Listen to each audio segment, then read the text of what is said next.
Então, o texto introdutório da nossa noite de hoje intitula-se Livre Escolha. Dentre as dadivosas mercês de Deus, direcionadas ao espírito em evolução, destaca-se o livre-arbítrio, como sendo a faculdade de eleger o que melhor se lhe apresente durante o processo da reencarnação. Graças a essa concessão, passo a passo, o ser delineia e executa a marcha ascensional, ora estacionando e vezes outras avançando, sem jamais retroceder. Árbitro especial, apoia-se na consciência onde está escrita a lei de Deus, elegendo o que lhe apraz e colhendo os frutos da ensementação realizada.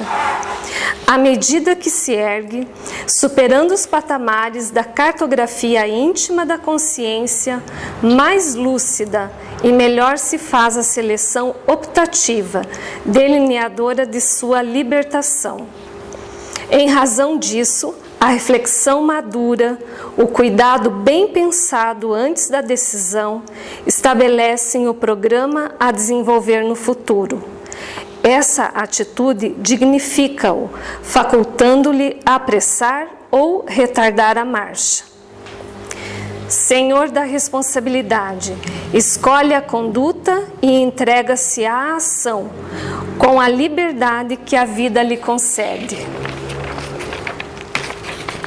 Ante o fatalismo do progresso, que é irrefragável, o livre-arbítrio é uma bênção que deve ser aprofundada de forma que a tranquilidade após a decisão lhe constitua o fiel da balança dos comportamentos assumidos.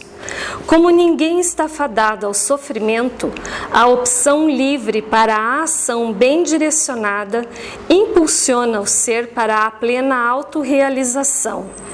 És o que eleges, teus atos, tua vida. A personalidade transitória sempre cede lugar à individualidade do ser eterno, em marcha ininterrupta na direção de Deus. Ninguém, nada escapa a esse deltropismo. Conforme pensares, estruturarás no mundo das formas o que acalentas no campo das ideias. Mente e vida são termos da realidade. Podes escolher vida ou morte. Isto é, ser livre e banhado de luz ou escravo envolto em sombras. Tens o direito de viver em saúde ou com doença. A saúde é o estado interior e a doença um processo depurador. Se te mantens atuante e otimista, vives saudavelmente, mesmo quando portador de alguma limitação, deficiência ou patologia. Se, ao revés, te apresentas insatisfeito, ingrato em relação à vida, rebelde e depressivo, apesar da harmonia orgânica, encontras-te enfermo. Se sorris de júbilo, a existência se te apresenta amena. Caso sobrecarregues o senho e anotes apenas de sabores e tristezas, a jornada se te transformará em pesado e insuportável fardo a conduzir. Quando prefere belezas, descobre-as em toda parte e embriagas-te de cor, de som, de luz. No entanto, ao te deixares conduzir pela ótica distorcida da amargura, o sol para ti perde a claridade e a paisagem empalidece aos teus olhos. Depende de ti agradecer ou imprecar, louvar ou reclamar, alcançar o topo da subida ou lamentar na baixada as dificuldades da ascensão, que afinal todos sofrem e os corajosos superam. Se tu, portanto, quem opta pelo bom, pelo belo, pelo nobre, pelo que felicita. Jesus sempre nos apresentou um mundo com tintas inapagáveis de incomum beleza. As aves dos céus e os lírios do campo, com suas cores deslumbrantes. As redes ativas de pescar, as pérolas pálidas e refulgentes. Os grãos de mostarda preciosa, a ceifa do trigo dourado em parábolas ricas de poesia e encantamento. Mesmo quando esteve na cruz, optou pelo perdão aos seus assassinos, a fim de logo retornar em ressurreição fulgurante para alçar-nos aos píncaros da sua glória. Mensagem, então, de Joana de Ângeles e de Valdo Franco, do livro Fonte de Luz, capítulo 21, de 2016. Bom, pessoal, semana passada terminamos nesse item aí, né? Item 4. Falamos sobre o recurso da oração e a importância do recurso da oração para com que a gente possa nos auxiliar até nessa viagem interior. E hoje daremos sequência, então, a esse roteiro, como nós dissemos, que é um roteiro pedagógico, didático aí, que a gente consegue extrair de toda a série psicológica de Joana de Ângeles sobre como fazer essa viagem interior, né? Como dissemos, é bom sempre lembrar, não é uma regra, não é inflexível, é uma sugestão. Para algumas pessoas pode funcionar, para outras não ser tão adequado. A gente vai validando, utilizando e vendo o que serve, o que não serve para nós. Mas são recursos que auxiliam. Tudo isso então, trabalhando como já vimos, a questão 919. A primeira parte da questão nós já trabalhamos bem aí ao longo de todo esse tempo.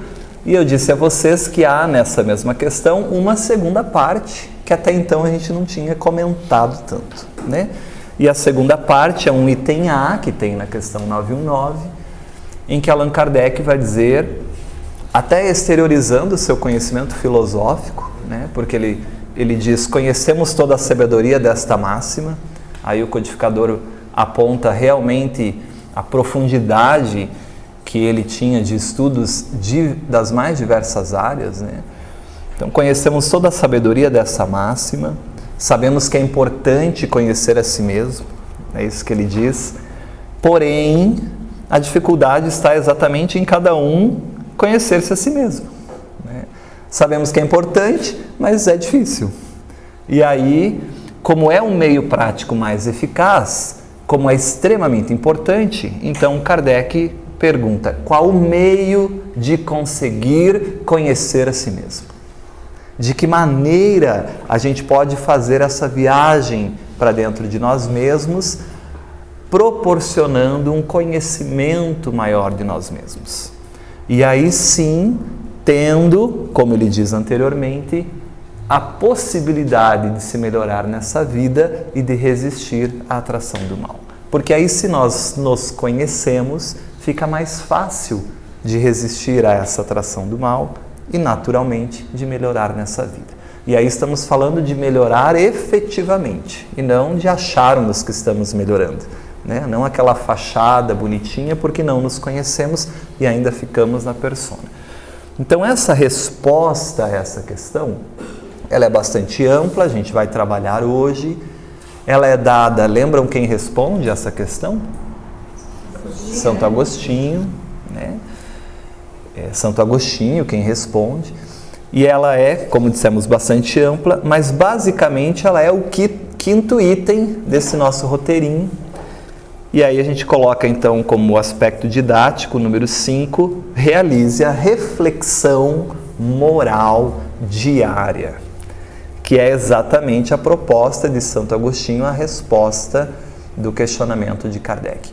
Como eu posso conhecer a mim mesmo? E aí Santo Agostinho dá essa sugestão. Realize todo dia uma análise sobre o que aconteceu durante o dia, sobre as suas ações, sobre as suas intenções, sobre as situações, sobre como você reagiu a elas, como isso mexeu com você e por que mexeu com você e o que pode estar aí dentro que está sendo cutucado, que está sendo despertado, que gatilho é esse que despertou aquela reação, né? Então essa reflexão moral diária, eu roubei a ideia do Vanin, ele sempre falava isso, eu achava muito interessante. Então a gente dá como sugestão, realize a reflexão moral diária, que é a sugestão do próprio Santo Agostinho. Porque se nós formos ler a resposta à pergunta, então ele diz assim: fazei o que eu fazia quando vivi na Terra. Bom, então ele dá uma sugestão de algo que ele exercitava. E quando a gente faz alguma coisa, nós temos mais propriedade para validar se aquilo funciona ou não, se é efetivo ou não, né? Ele experimentou isso. Então, fazei o que eu fazia quando vivi na Terra. Ao fim do dia... Bom, quando que Santo Agostinho viveu na Terra? Daí é só a gente buscar historicamente o período, né?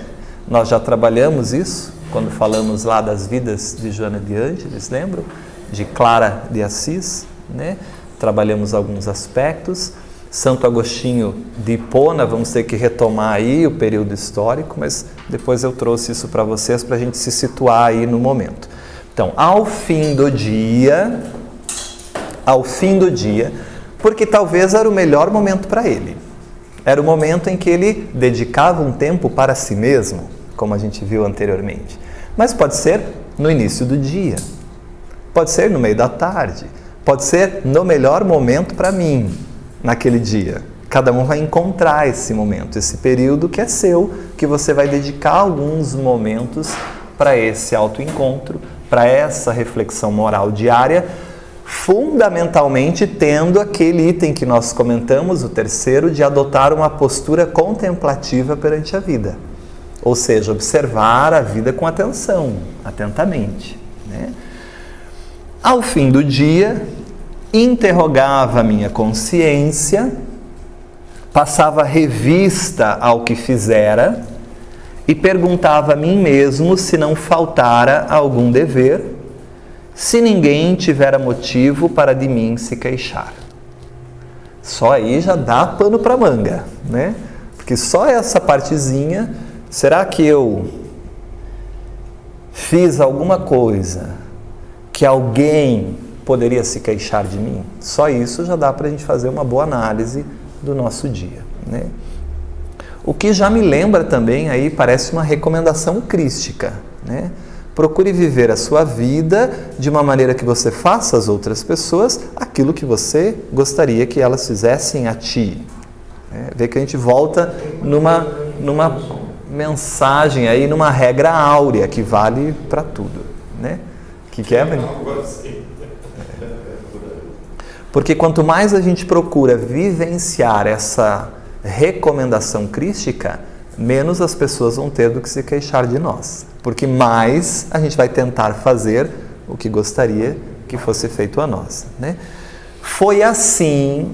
Bom, não sei se Santo Agostinho tinha um caderninho que ele anotava os acontecimentos principais, porque numa vida atribulada como a nossa, talvez a gente esqueça de muita coisa. Então eu já sugeriria que aquilo que é mais importante e impactante, que já nos chama a atenção nessa postura contemplativa perante a vida, a gente anote, para que depois, nesse momento de reflexão moral, a gente possa pegar o caderninho e ir trazendo esses aspectos novamente para a reflexão, né?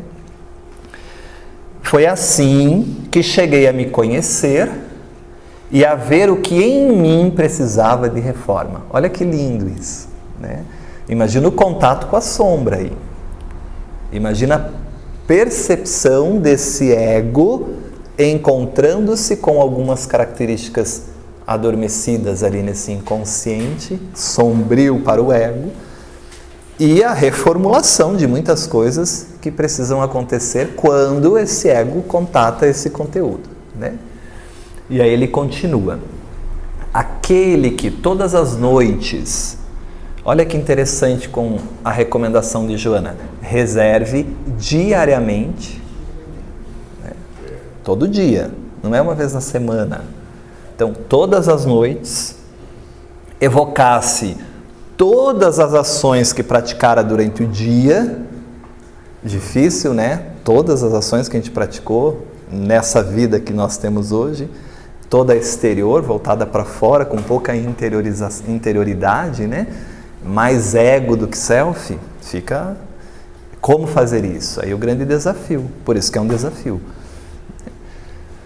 E inquirir-se de si mesmo o bem ou o mal que houvera feito, só que aí tem um detalhe, ó.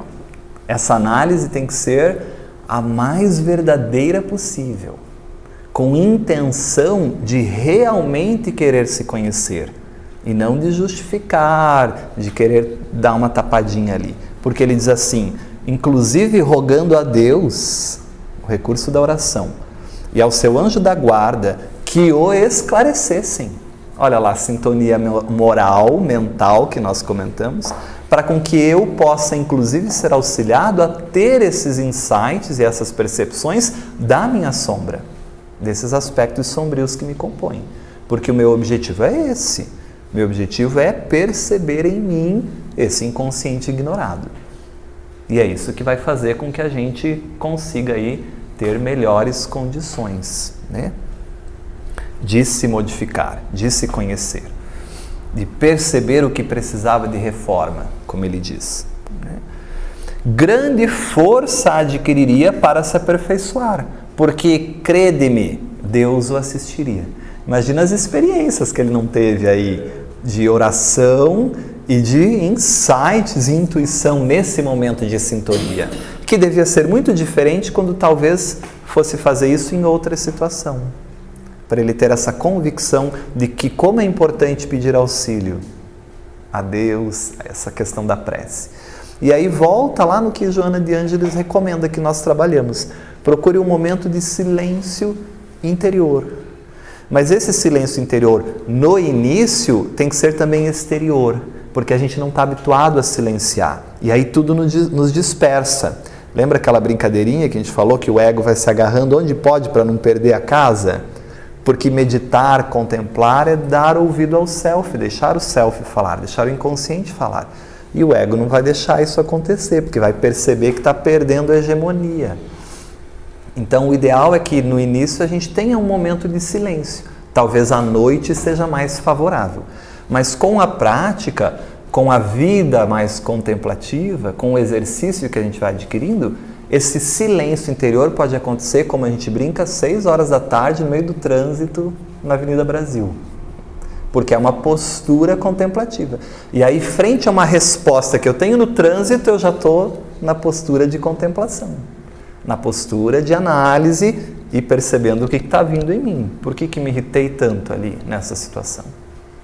Tudo bem, pessoal?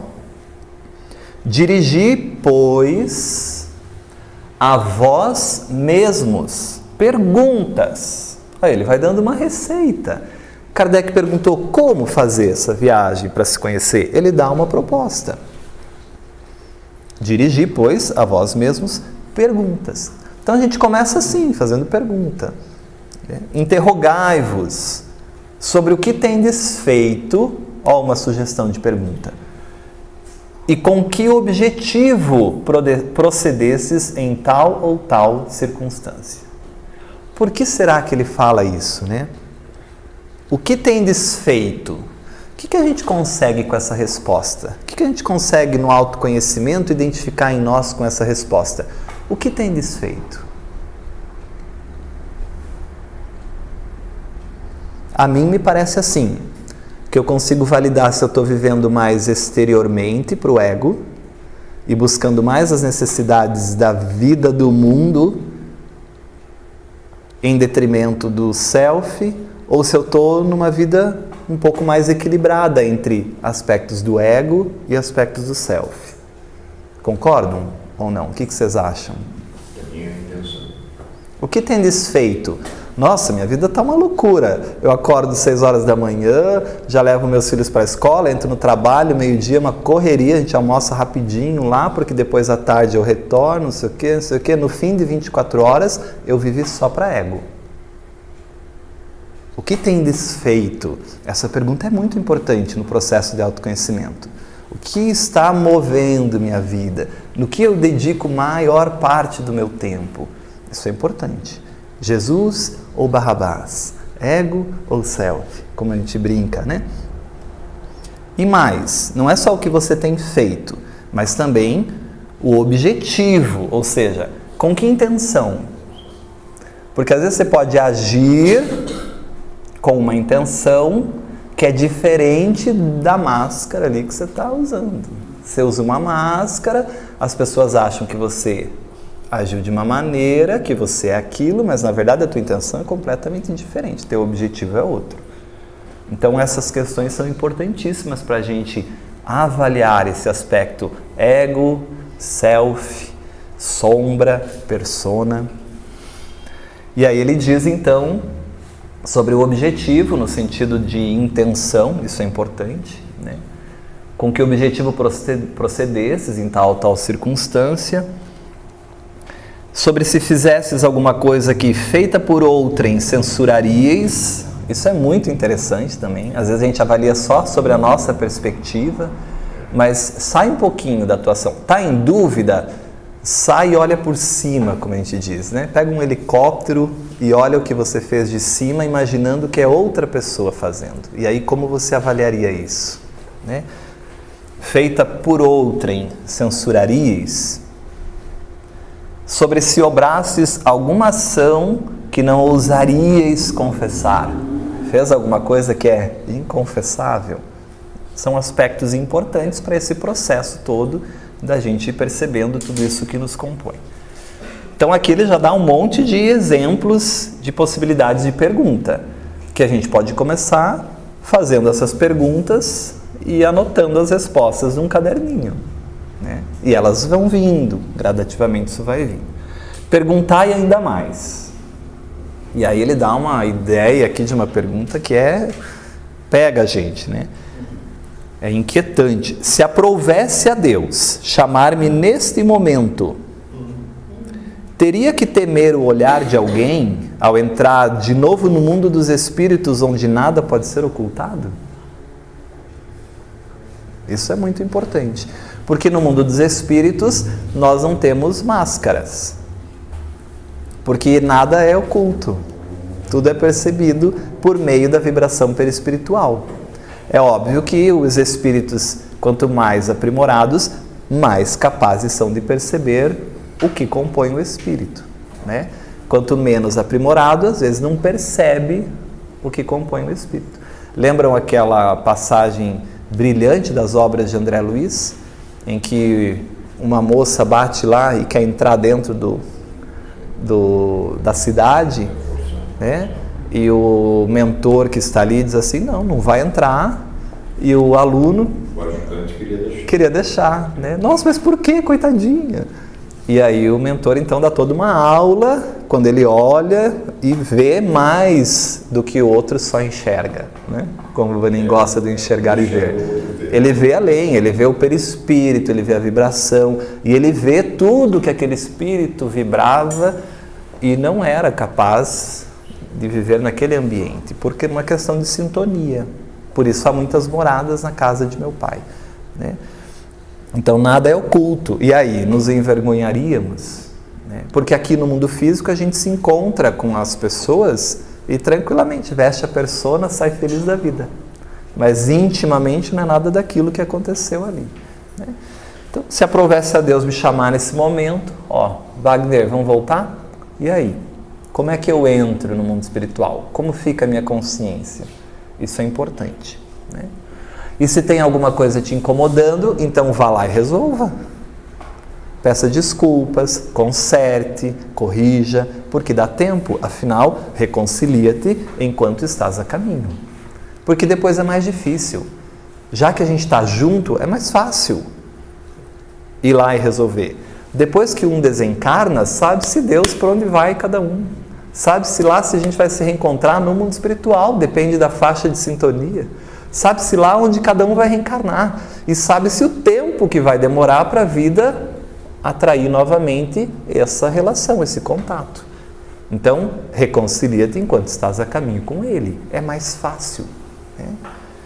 E aí ele continua. Examinai o que pudestes ter obrado contra Deus. O que você transgrediu da lei? Depois, contra o vosso próximo, Se eu estivesse no lugar dele, como eu me sentiria com isso que eu fiz? E finalmente contra vós mesmos. Porque muitas vezes a gente age contra nós mesmos, né? E aí muitas vezes a gente sofre porque às vezes não consegue dizer não, trabalhar algum aspecto, lidar com algum complexo, né? As respostas vos darão ou o descanso para a vossa consciência, poxa, estou em paz, estou tranquilo, né? Ou a indicação de um mal que precise ser curado. Mas esse mal é o quê? Na visão psicológica, vamos pensar. Um aspecto sombrio, que não é mal, né? É ótimo, é bom.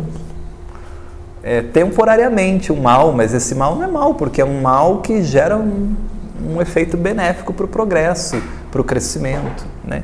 Mas mal no sentido de coisas a serem trabalhadas, aprimoradas, vícios, aspectos negativos da sombra, né? O conhecimento de si mesmo é, portanto, a chave do progresso individual. Então, na pergunta, Kardec já faz isso. Qual é o meio prático mais eficaz que tem o homem de resistir à atração do mal e vencer nessa vida? Então, o conhecimento de si mesmo é essa chave desse progresso. Porque, naturalmente, quanto mais eu vou contactando o aspecto sombrio, pessoal, mais eu vou ressignificando as questões do ego, mais eu vou fortalecendo a consciência, mais eu consigo me relacionar no eixo e mais conteúdos vem a consciência, mais conteúdos são trabalhados, são elaborados pela consciência e eu vou ressignificando. E aí esse ressignificar significa reduzir a quantidade de projeção, perceber que aquelas dificuldades são minhas, perceber que eu não sou tudo isso que eu achava que eu era, e com isso eu me disponho a estar e me colocar no lugar do outro. Percebendo que essas dificuldades e deficiências me compõem, eu também respeito o outro a expressá-las, e isso reduz a carga de agressividade que a gente tem em relação às pessoas conosco. A gente começa a pensar que a vida já não é feita de inimigos, que talvez esse inimigo seja um grande e bondoso amigo para a gente se conhecer a si mesmo nas dificuldades, porque o que me tocou ali? Por que eu estou tão irritado e quero voar no pescoço? E aí isso tudo vai melhorando os níveis de consciência, que vai nos levando a novas posturas perante a vida. E que Joana de Ângeles vai dizer que o processo em consequência é o quê? Uma visão mais otimista da vida. Poxa, não tenho tantos inimigos. Opa, nem tenho inimigos. Tenho possibilidades de crescimento, tenho possibilidades de renovação, de conhecimento de mim mesmo, de melhoria do meu espírito. E aí isso leva ao segundo passo, além do otimismo, que é a gratidão. A gratidão a Deus por tudo, inclusive pelo inimigo, pelo sofrimento, que não é sofrimento, que é possibilidade de crescimento, como o texto disse muito bem. Então, isso que Joana de Ângeles trabalha muito forte na série psicológica, ressignificar o olhar do ego, novas lentes. Enquanto eu estou com a lente vermelha, tudo é vermelho, tudo é negativo, tudo é sofrível, eu sou abandonado por Deus, tudo dá errado na minha vida, mas eu posso ressignificar, melhorar essa lente, mudá-la e ver com outros olhos. Perfeito? Então é isso que ele diz. Chave do progresso individual. Mas direis, como há de alguém julgar-se a si mesmo? Aí começa um ganchinho ali com o seu questionamento. Não está aí a ilusão do amor próprio para atenuar as faltas e torná-las desculpáveis? Que mecanismo de defesa é esse? Racionalização. Ah, gente, tudo bem que eu dei na cara dele, mas também olha aqui, ó, quantos itens para eu dar na cara dele? Justifiquei, sou o bonzinho da história, estou tranquilo. Afinal, ninguém tem paciência tamanha. Lembra da conversa de Pedro com Jesus? Jesus, quantas vezes tenho que perdoar o meu inimigo? 7 vezes? E aí Jesus diz para ele, 7 vezes, 7 vezes. Num sentido de que infinitas vezes, tantas vezes quantas forem necessárias. Tantas vezes quanto forem necessárias, né? E aí Pedro diz assim, mas e se a pessoa que é o inimigo falar mal de mim, da minha família, agredindo a nossa moral? Aí eu posso revidar? Olha a racionalização. E Jesus diz, ainda aí, você tem que avaliar que você está se sentindo agredido por uma vaidade ferida. Tem algum aspecto aí em você, nessa sombra que mexeu, para você se sentir ofendido. E aí Pedro vai lutando com Jesus nesse discurso, porque Pedro quer assim, que em alguma situação Jesus diga, sim Pedro, nessa situação você pode esbofetear. E a chave máxima que ele vai dizer, porque ele vai falando, Jesus vai redarguindo, ele vai falando, Jesus vai dizendo, não, aí também não, aí também não. Porque Jesus vai fazendo um convite para Pedro, olha para si, perceba em você os aspectos que são seus, que quando ressignificados, deixam de ser incomodados. Se você se incomoda, se você tem uma ferida e alguém toca, dói. Agora, se alguém toca e não tem nada de ferida, não tem por que mexer com você. Mas Pedro não entende isso. Lembra que Pedro vai amadurecendo aos poucos. E aí a beleza do Cristo. Cristo escolhe os discípulos porque ele diz assim, são os meus filhos, cada um de nós somos esses discípulos. Porque Jesus tem paciência conosco. Jesus olha para Pedro e vê o potencial do Espírito Crístico que está ali, que vale a pena trabalhar e ser lapidado, assim como nós. Aliás, esse aspecto é importante para a gente se livrar da culpa. Joana de Ângeles vai trabalhar isso bem, a gente vai trabalhar um pouquinho mais adiante. Então Pedro tenta dar uma tacada de mestre, e ele diz assim, e se por fim o inimigo nos matar? E aí Jesus diz assim, ainda aí ele merece o seu amor, porque em verdade ninguém morre, Pedro. O Espírito vive. E ao agressor cabe a nossa compaixão, porque é ele que continua doente. É ele que fez o ato. E não você. Você está isento do processo. Se ele te mata, a responsabilidade é de quem mata.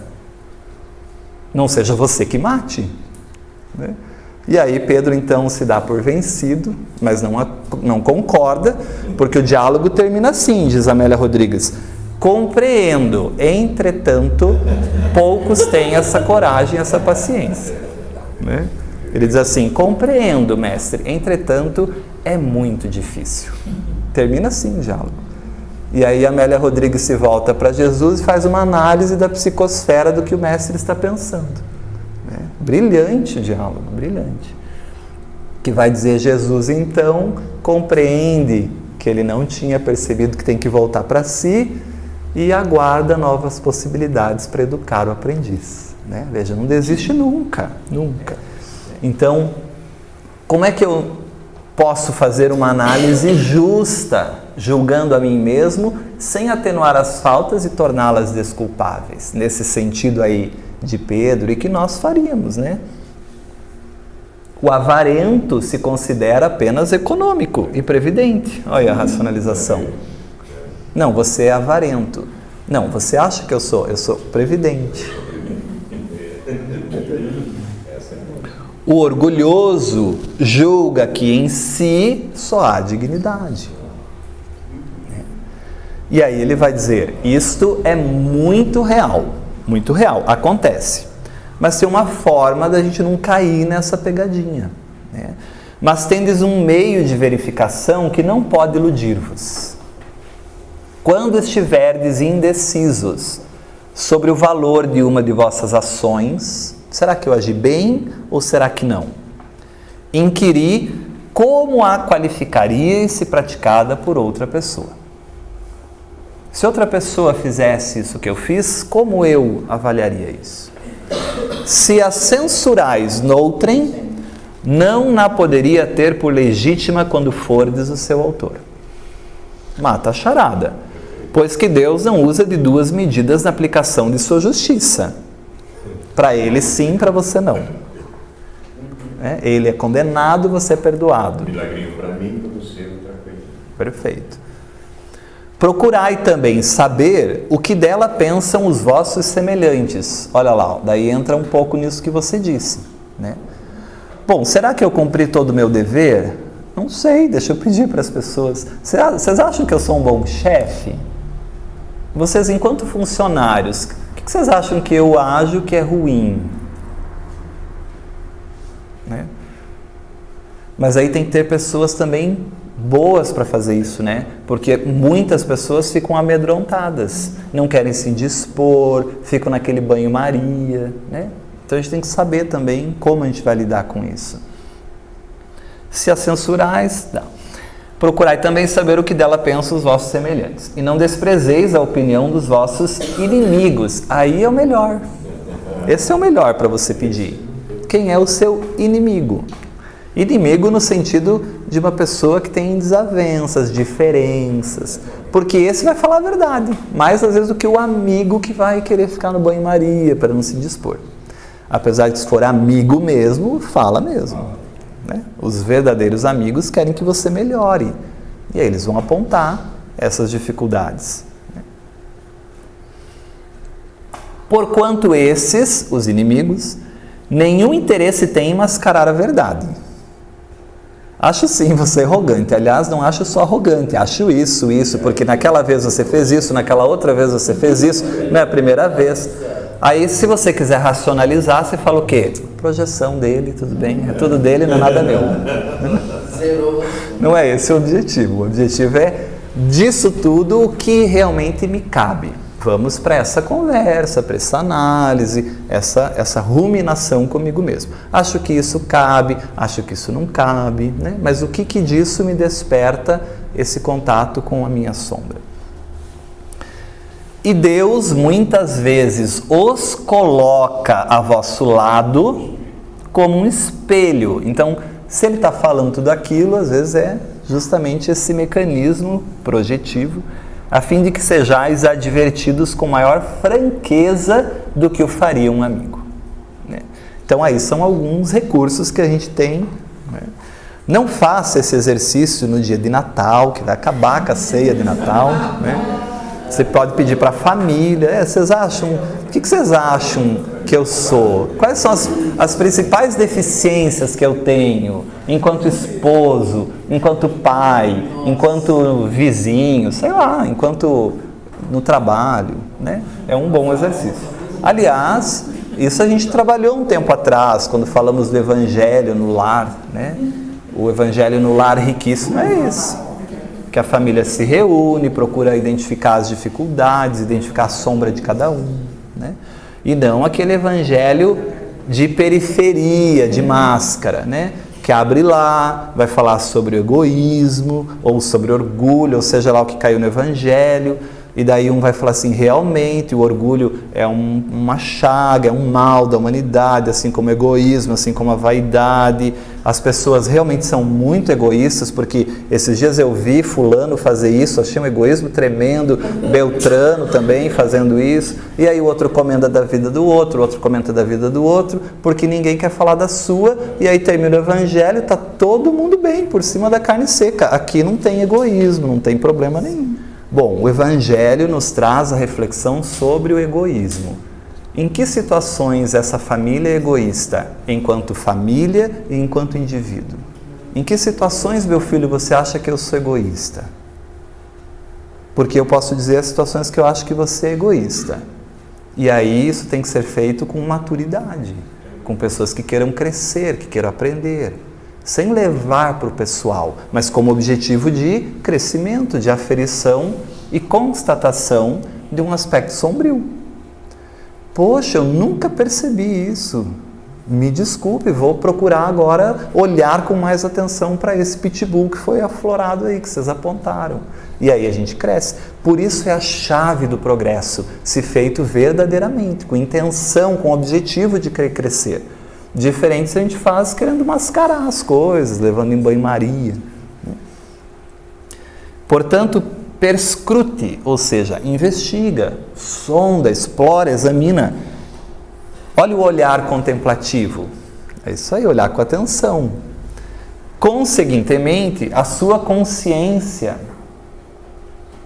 Não, perscrute conseguintemente a sua consciência aquele que se sinta possuído do desejo sério de melhorar-se, a fim de extirpar de si os maus pendores, como do seu jardim arranca as ervas daninhas. Mas se eu não sei que o meu jardim tem essa erva daninha, ela vai crescendo, vai atrapalhando o desenvolvimento de outras flores ou outras plantas que poderiam crescer, que não crescem porque aquela outra toma conta, mas eu nem sei que isso está acontecendo ali. Porque está numa área do meu jardim que eu não visito, que eu não conheço. Né? E mesmo aquela erva daninha vai ser maravilhosa, porque lembra do exemplo da coroa de Cristo? Eu vou saber que momentos eu posso usar isso em benefício do meu progresso, seja para conter, podar, seja para expressar. E aí isso é um diálogo íntimo, é um cultivo das emoções, como a gente trabalhou. Dê balanço no seu dia moral para, a exemplo do comerciante, avaliar suas perdas e seus lucros. Mas não é aqui material que ele está dizendo. Não é nada material. Perdas e lucros desse crescimento. Quanto eu consegui nisso descobrir a mim mesmo, identificar, contactar com esses aspectos de mim. E eu vos asseguro que a conta destes será mais avultada do que a daquelas. Ou seja, a gente vai ter mais lucro do que perda, se a gente começar a fazer esse exercício.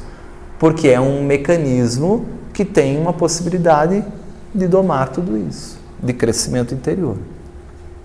Seja primeiro pela ressignificação, seja por se colocar no lugar do outro, como dissemos, seja por modificar a maneira de ver a vida, os paradigmas, olhar de uma forma mais otimista e grata a Deus por tudo que acontece. Né? Ressignificação. Se puder dizer que foi bom o seu dia, poderá dormir em paz e aguardar sem receio despertar na outra vida. Né? Espetacular isso aí. Está lá, desde o lançamento do Livro dos Espíritos, e a gente ainda está aqui patinando numa periferia, preocupado com as coisas exteriores. Então, Joana de Ângeles escreveu 16 livros sobre isso aqui, sobre essa abordagem de Santo Agostinho nessa questão. Né? Bom, tem mais? Ele dá mais umas orientações. Tudo bem até aqui? Perguntas, comentários? Já dá para a gente fazer várias perguntas aí que ele nos oferece de modelo. Formulai, pois, de vós para convosco, a conversa é aqui, cara a cara comigo mesmo, não tem a ver com os outros. Né? Questões nítidas e precisas, e não temais multiplicá-las. Justo é que se gastem alguns minutos para conquistar uma felicidade eterna. Porque aqui ele está falando de uma consciência tranquila. Qual é a felicidade, ou o que é felicidade para os espíritos puros, para os espíritos evoluídos, aprimorados? Tem uma questão assim no Livro dos Espíritos. Como os espíritos bem avançados intelecto moralmente compreendem o que é ser feliz? Sabem qual é a resposta? O Vanin ama. Sabem todas as coisas. Conhecimento de todas as coisas. Tem felicidade maior do que conhecer tudo? Mas não é todas as coisas, conhece tudo. Bom, esse é um bom espírito para ajudar um planejamento reencarnatório. Ele conhece tudo de tudo. Ele conhece tudo de psicologia, tudo de direito, tudo disso. Então ele sabe a melhor maneira de colocar quem com quem, aonde, quando, em que situação, em que momento e o que vai acontecer no meio do negócio. Porque ele sabe tudo de tudo. Conhecimento de todas as coisas é uma felicidade. O segundo aspecto que é, que eu não me lembro. Mais inveja. E o terceiro aspecto é consciência tranquila. Quer felicidade maior do que uma consciência tranquila? Não infringe mais a lei divina. Né? Consciência tranquila. Aliás, se a gente não tem a consciência tranquila, a consciência nos pesa, nos cobra, você não tem paz, você não é feliz, você fica angustiado, você fica agoniado, você não dorme direito, dá dor no estômago, fica uma coisa que volta e meia vem aqui, ó, tem que resolver isso, Wagner, ó, tem que resolver isso aqui, tá bom? Tem que resolver isso aqui. Daí o ego fala, sai daqui, reprime. Aí o self manda de volta, tem que resolver isso. Né? O ego reprime. E como não quer resolver, sintomatiza. Aí o corpo responde. A gente fica nesse processo. Não trabalhais. Aí olha que interessante isso que ele vai apontar aqui. Lembra que a gente falou que a gente fica vivendo tanto para o ego, e a gente consegue tempo para tudo que é exterior, né?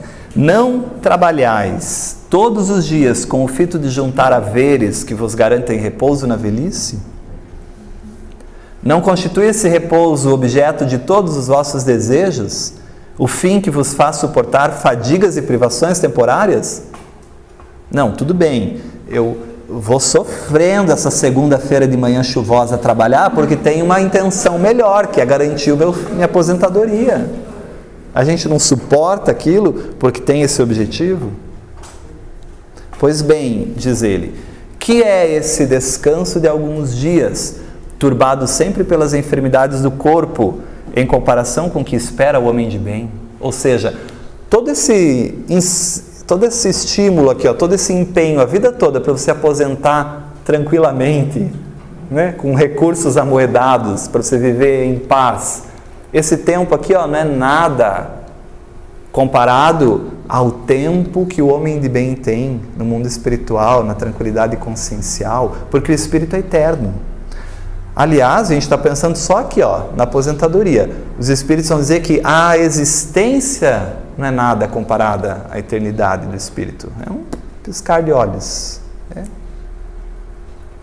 Mas que, se mal aproveitada, atrasa todo o processo. Né? Ao mesmo tempo que não é nada nessa perspectiva comparado ao eterno, é tudo na perspectiva da oportunidade que a gente tem para crescer. Não valerá este outro a pena de alguns esforços? Olha lá, ó, que comparação brilhante. Não vale a pena também se esforçar para algumas características que vão ser conquistadas para o espírito?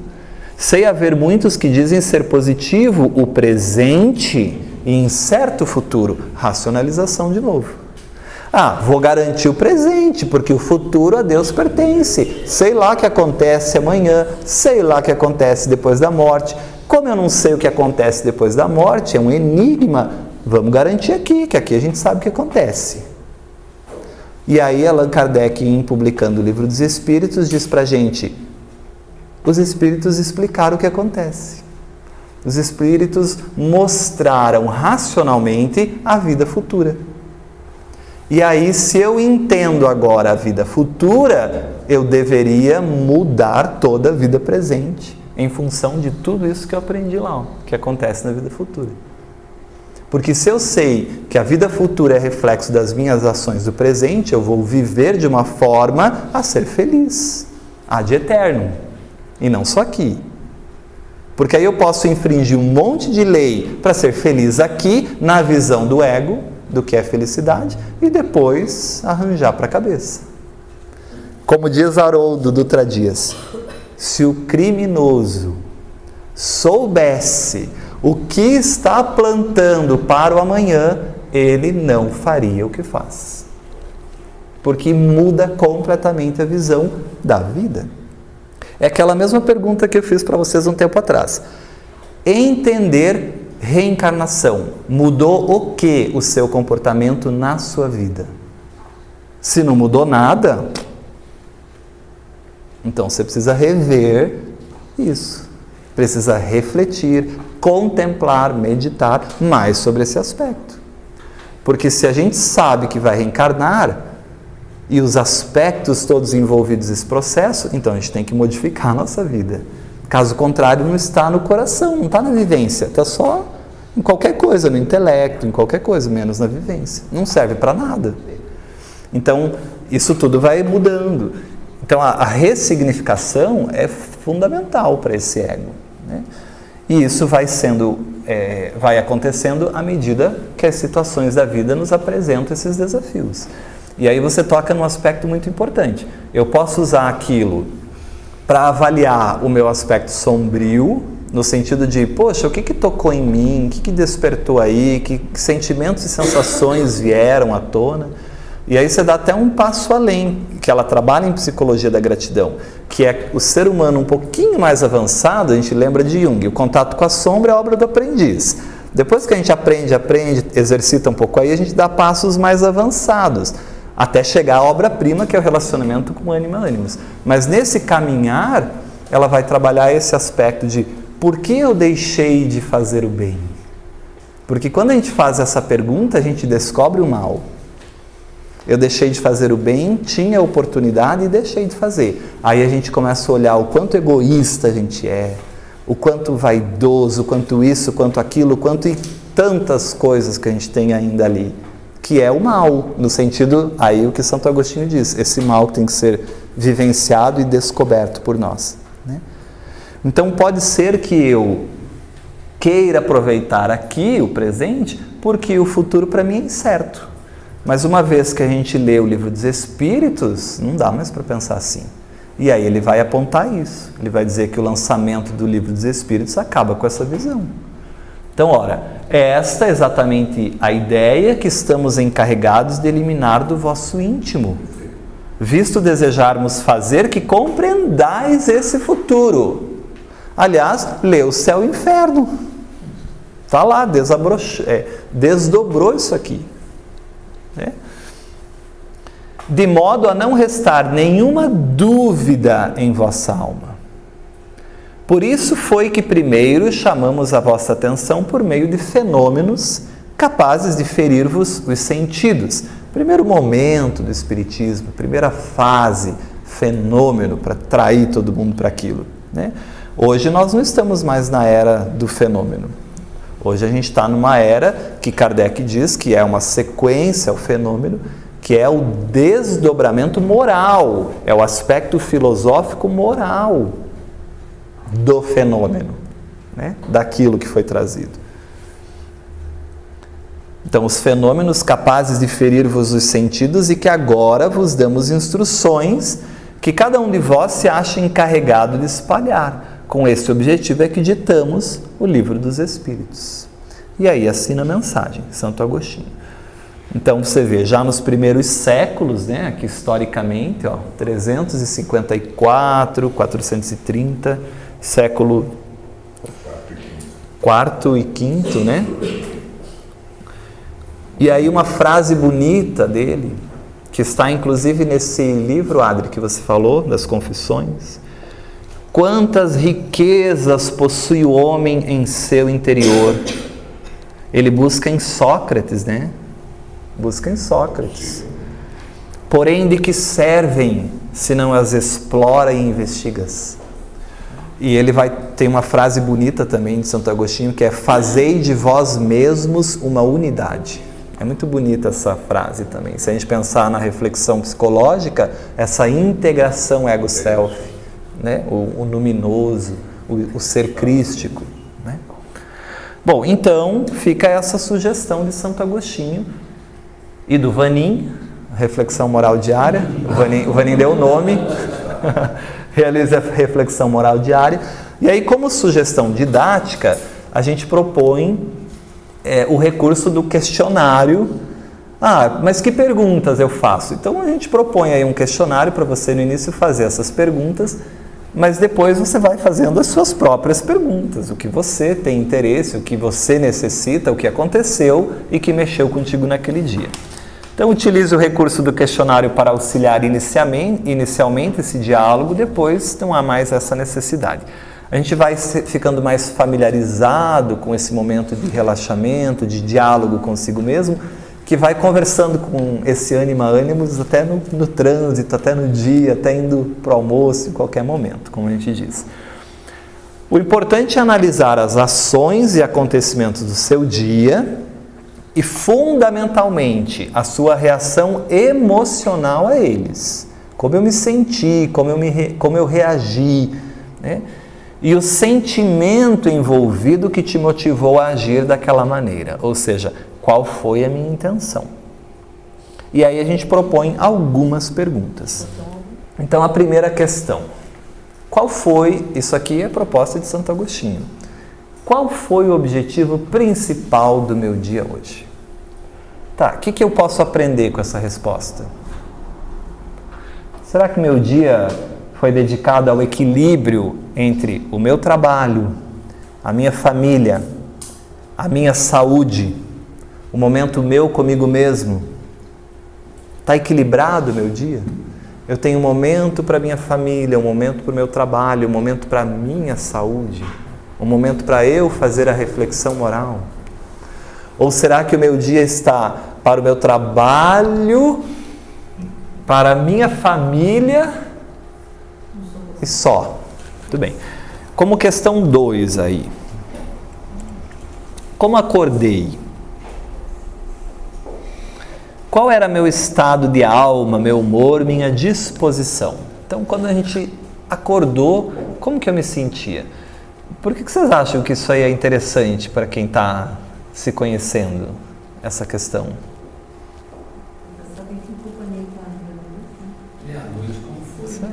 Para a gente tentar entender o que a gente fez aí no mundo espiritual, por onde a gente andou, que caminhos percorreu, né? Como está isso? Meu estado de alma, meu humor, minha disposição. Posso ter acordado mal-humorado, com pouca paciência, né? A gente conhece tantas pessoas que acordam assim, né? Não dá nem para olhar. Se olhar meio assim, a pessoa já explode. Qual é o meu estado de alma, meu humor, minha disposição? E aí um complemento para a gente entender a 2. Como eu passei o meu dia, como manteve esse meu estado de alma, meu humor, minha disposição? Foi mudando para melhor, para pior, foi alterando? Porque isso aqui vai dar dicas para nós do quê? Dos nossos complexos também. O que vai sendo ativado aí, os momentos que eu explodi, os momentos que veio mais isso e aquilo intensamente. E naturalmente, como eu terminei o dia. Então, como ficou meu estado de alma, meu humor e minha disposição? Como eu acordei, como foi ao longo do dia, como se manteve e como terminou. Aí dá uma boa análise de complexo, hein, gente? O que foi tocado, o que mudou, o que aconteceu. Então isso é importante para nós.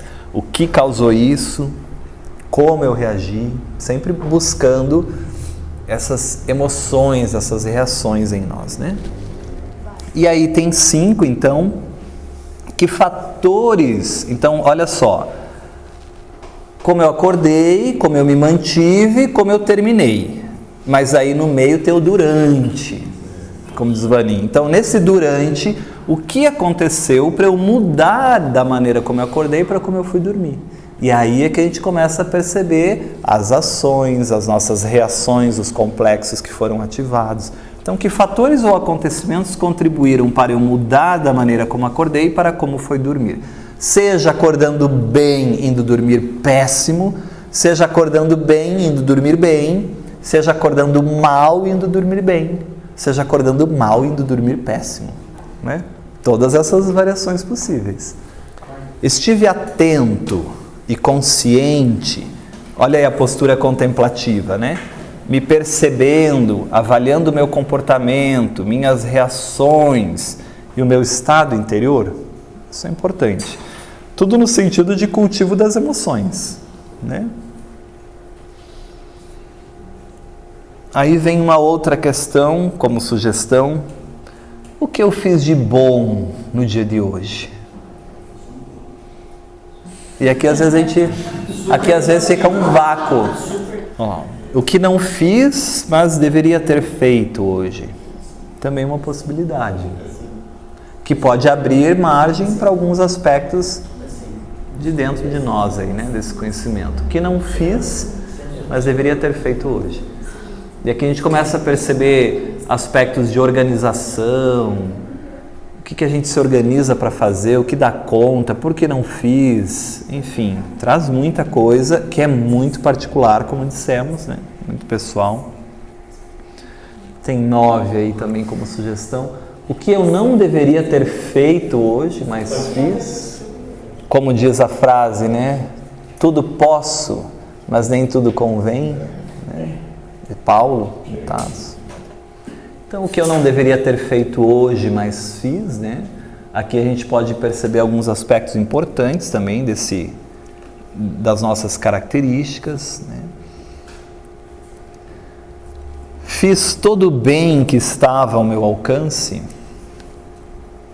Você vai ver que a gente não faz todo o bem que está ao nosso alcance. A gente mal e mal faz o... Mal e mal a gente faz o bem, porque a gente ainda vai perguntar lá o que eu fiz de bem hoje, e às vezes fica um vácuo. E olha que legal sair nessa análise, eu faço bem para minha família. Mostra como a gente é egoísta, a gente só se preocupa com os nossos, né? E a gente se esquece que a visão de família está muito ampliada pelo Cristo, né? Que a gente é uma família universal, que nós somos irmãos. Então, a gente começa a perceber esses aspectos da nossa vida. E entender que esse bem, ele se expressa de inúmeras formas, como Kardec pontua tão bem no Livro dos Espíritos, porque ele vai dizer que o bem, muitas vezes, é silenciar. O bem, muitas vezes, é ouvir uma maledicência e parar aqui, não levar adiante. O bem, muitas vezes, é observar algo e querer comentar e se conter para não comentar, né? O bem, às vezes, é uma palavra de incentivo e auxílio para quem está precisando. Então, aí eu pergunto, será que a gente não tem possibilidade de fazer o bem?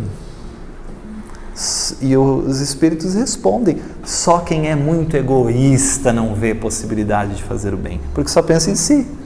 Está rodando só que o mundo tem que satisfazê-lo, que servi-lo, fazer tudo o que ele precisa, né?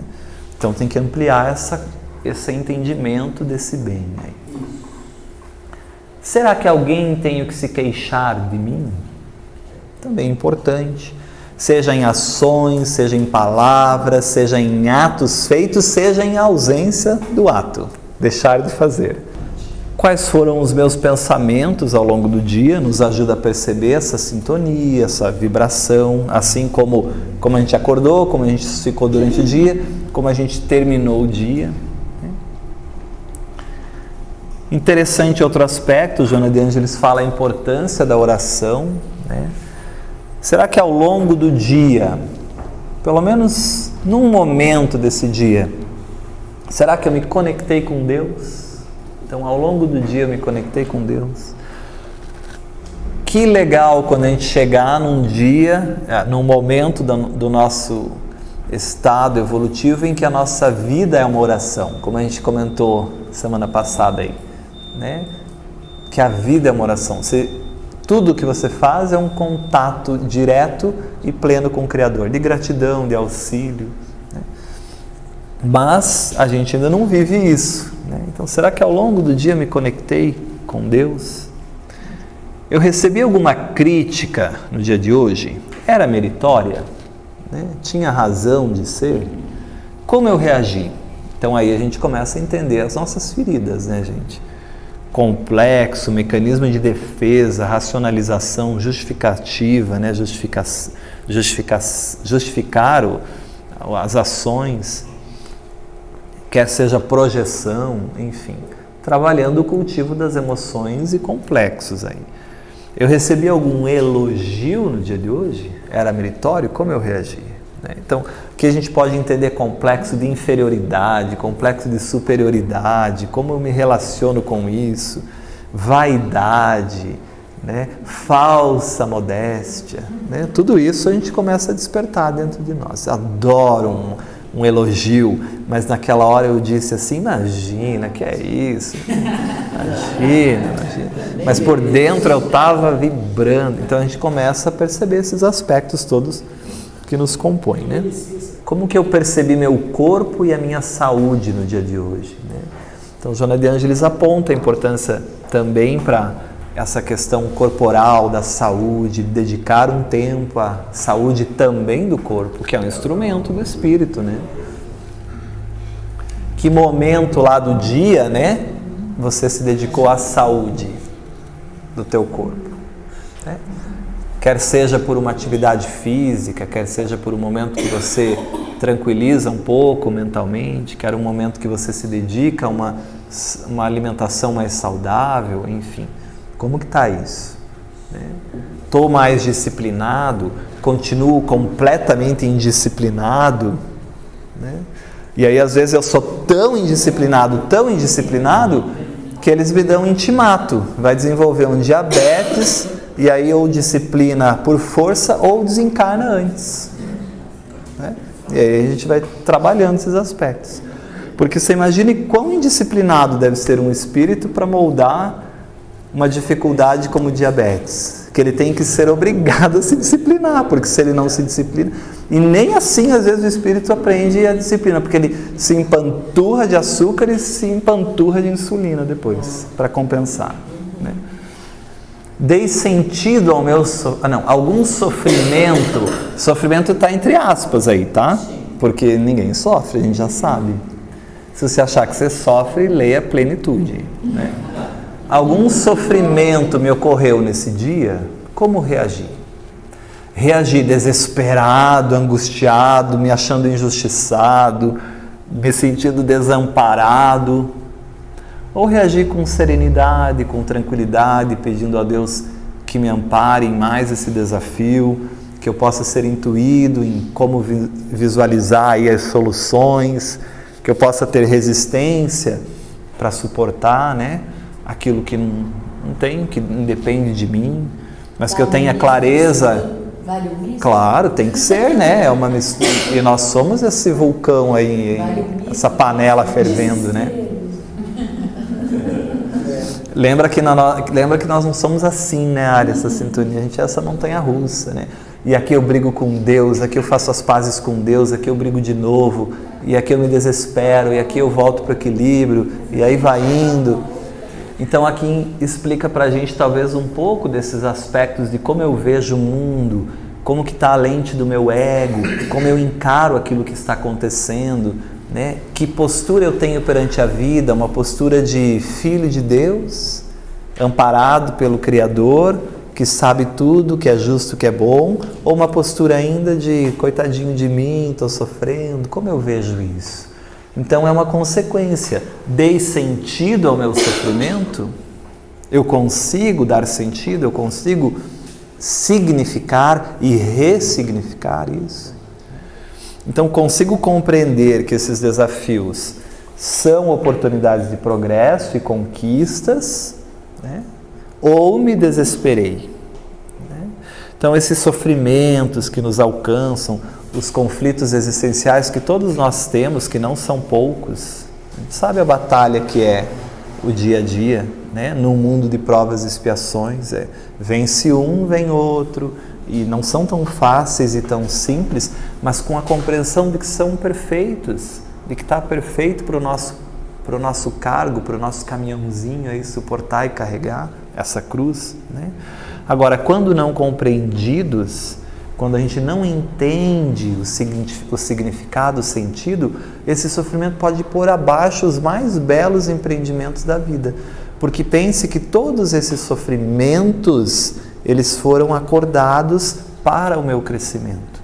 E se eu não os utilizo para esse sentido, eu perco a oportunidade de crescer com aquilo. Então, às vezes, a gente pode pôr abaixo grandes projetos, belos projetos que foram acordados no mundo espiritual para a evolução do nosso espírito. Muito bem. O livro que mais dá sentido para o sofrimento, não preciso nem falar, o Evangelho segundo o Espiritismo, capítulo O Bem, título ali, O Bem e o Mal Sofrer. É o mais perfeito ali, sublime. Depois, Plenitude, que Joana desdobra tudo isso aí, né? Então esse é o aspecto, né? A pergunta final aí, como reajo diante das dificuldades e dos problemas. São desafios e eu consigo dar significado a eles, ou são problemas, dificuldades e que eu fico lá sofrendo mesmo porque acho que estou sendo prejudicado, punido, enfim. Perdi essa conexão com o self, né? Tudo bem, pessoal? Fica mais claro isso aí? Alguma pergunta disso? Claro, é uma sugestão, né? Como ideia para a gente fazer um exercício, ter um roteiro, mas isso vai ser natural, individual, e conforme a gente vai refletindo sobre as ações, vai vindo aí as perguntas e esse diálogo vai acontecendo. Gente, obrigado, viu? Até semana que vem.